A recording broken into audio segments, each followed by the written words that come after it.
All right, Battletech enthusiasts, how do we deal with combined arms when we don't necessarily have combined arms ourselves? Well, we're working on that 3D printer. We're cranking it up. But for this battle I'm going into, all I've got is mechs.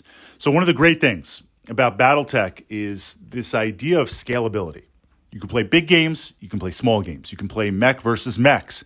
You can add in vehicles. You can add in tanks. You can add in infantry, air support, artillery support. I have yet to play a game with naval support. I will one day. We did the game where we've got the drop ships in the aerospace, fighting it out there, and then landing stuff and fighting on the table. We had two tables kind of going parallel. It was interesting. It was interesting. So Battletech is a game that you can scale up. Absolutely, mechs are king. Absolutely, most of my games are mechs versus mechs. But there are times where you want to bring in vehicles. And I've pushed up the merits between combined arms and vehicles to the channel here. Under the Battletech playlist, you can check that out. But this arrives to the Tactica question. What if you find yourself just with mechs and your opponent has combined arms? What are some of the things that we can look at, that we can explore to kind of nullify that? Because there are some extreme advantages. Now, no right or wrong way to play Battletech. The way that I play most of my Battletech games is we come up with a battle value ahead of time. 5K, 6K, 8K. Maybe we decide on the mission, or maybe we decide on the table we're going to play, or usually it's just a random mission, or under the table, look at the hex maps, pull one out. But with that battle value, you can kind of buy whatever you want. And often what I'll say to my opponent ahead of time, because I'm fortunate to have a big collection, I'll say, hey, do you want to play combined arms? Do you want to play air support? Do you want to play artillery? See what kind of game they want. See what kind of game they can match. It wouldn't be very fun. Definitely wouldn't be fair if here I have a ton of air support miniatures. Got 6 mech busters. I'll bring those. You have no air support, no air counter, nothing, because you're new to Battletech. I'm just going to stomp you. There's no fun in that.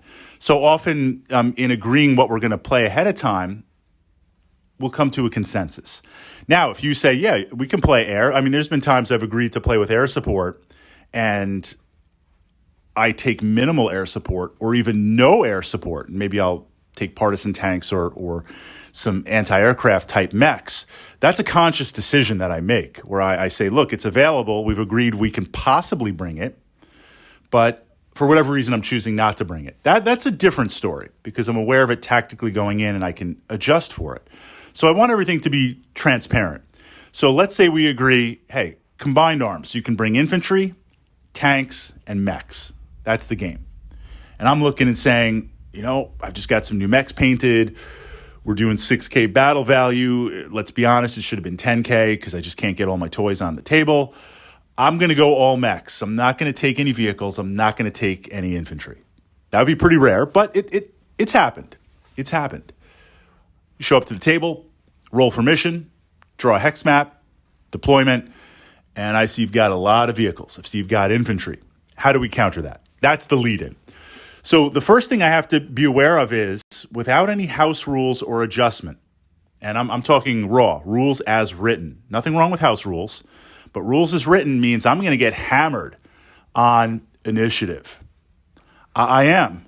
You're going to have too many things moving, and even moving them in clusters, you're going to be able to have that advantage. What this means is not that you ever can or should, I can't have any lone wolf mechs hanging out. I can't send that Jenner off and up the right flank and try to cause some problems on the backfield because you're going to be moving in blocks and you're going to be able to send 4 or 5 tanks against that Jenner. I need to stay close and focused, overlapping fields of fire.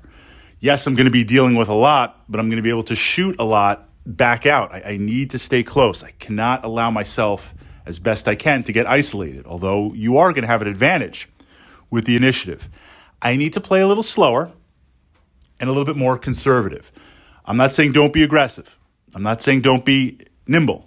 Not aggressive towards your fellow mech warrior or opponent, but aggressive as in tactically decisive, tactically bold on the table.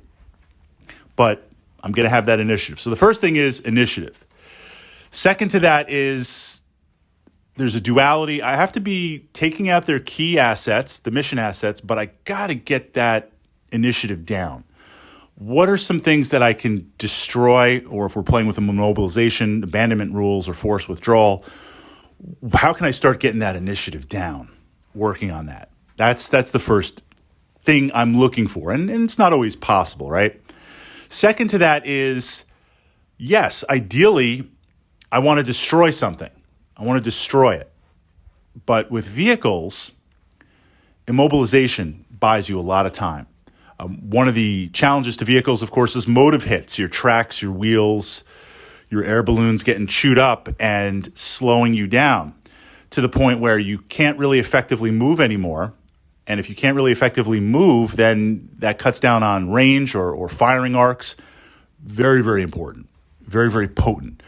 So you're still up for initiative, and I still got to deal with that. But if I can slow down some of your tanks, if I can slow down and prevent them from effectively moving through motive hits and damage and crits, then that buys me more time working with my group, with my lance, tight to try to focus, to try to isolate. The other aspect is if we're playing with infantry, infantry can be really nasty, a lot of fun to play. Just, city fight, you're walking down that city street and I've got just masses of SRM infantry in multiple buildings. That's going to be a hornet's nest that you just don't want to kick down. If you're a light mech, you're like, I can't run down that street. If you're a medium mech, you're sweating it out. If you're a heavy mech, yeah, you'll blast me with the machine guns and stuff, but I'm going to mess you up. I'm going to hurt you in a lot of different places. So in exploring that, can you bypass certain aspects? You'll see that there's two types of infantry, static infantry, and they could be jump infantry. The jump infantry are a little bit quicker, where they take and hold a certain point or they're defensive. Then there's infantry, you knew I was going to say it, Karnovs.